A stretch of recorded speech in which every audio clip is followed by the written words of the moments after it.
Welcome to this week's episode of Purely Water. Today's issue deals with something vital for all human life, something that we rely on every day of our lives and can't live without. This necessity to all human life is water. Unfortunately, there is a big problem surrounding it. It can be filled with all types of bacteria, pollutants, contaminants, and poisonous metals. On this week's episode, we will specifically be focusing on the compositions of the San Diego and Tijuana River.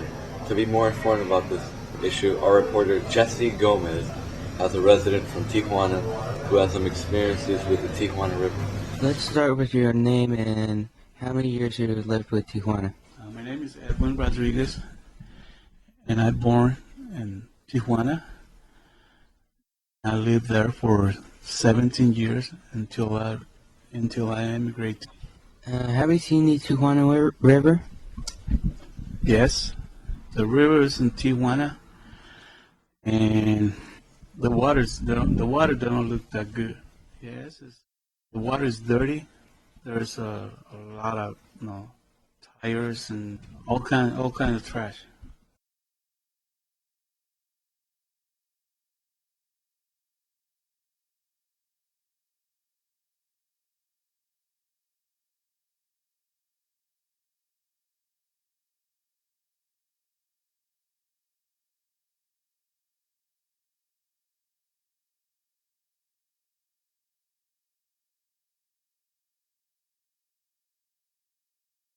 The Tijuana River discharges into the Tijuana River estuary in the United States.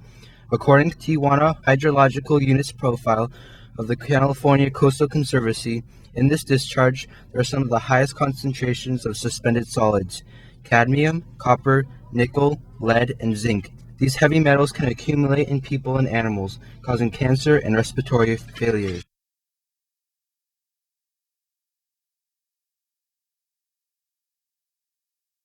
According to the Trade Environment Database, case studies getting closer to the river immediately put one at risk of getting salmonella, shigella, fibrile, cholera, hepatitis A, and malaria.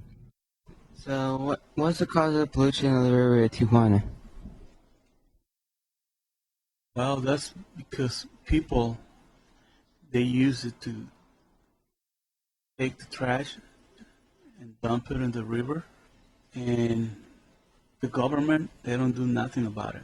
The government they're supposed to be, keep an eye on and watch, river, make sure nobody empty the trash in there, but they never pay attention. Critical issues confronted by the reserve include habitat restoration, endangered species management of the wastewater from Mexico, sediment management, and the integration of recreation and habitat conservation and restoration. As the population in the watershed explodes, quality of life is likely to decline. More people in the area result in more consuming of resources, leading to fewer resources in the area. Cultural preservation of agricultural lands, indigenous lands, and open green space is important to residents of the watershed. As water becomes more scarce and expensive, increased use of groundwater in the Tijuana River watershed may be considered. Contamination from aquifers from sewage runoff, fertilizers, and pesticide use causes concern for the health of well users. Illegal dumping of toxics by industries and businesses in Mexico is difficult to regulate. On the U.S. side, agriculture, which is the source of nitrogen, phosphorus, potassium, and pesticides and industrial waste, also contribute to the contamination of the basin. Thank you, Jesse. As you can see, the quality of the Tijuana River is definitely not good and needs to improve in order for the people there to live healthy lives. By comparison, let's take a look at the San Diego River. The San Diego River originates northwest of the town of Julian, then flows to the southwest until it reaches the 112,800 acre-foot El Capitan Reservoir. The river discharges into the Pacific Ocean near the entrance to Mission Bay, forming an estuary. The river travels 52 miles from its headwaters to the ocean. Unfortunately, San Diego receives very little rain, and its natural rivers and lakes are too small to support such a big population. The city of San Diego is extremely reliant on the aqueduct from the mountains to bring it water. The city's goal is to have a reliable water source rather than a safe one. The city of San Diego has a long history of dealing with water.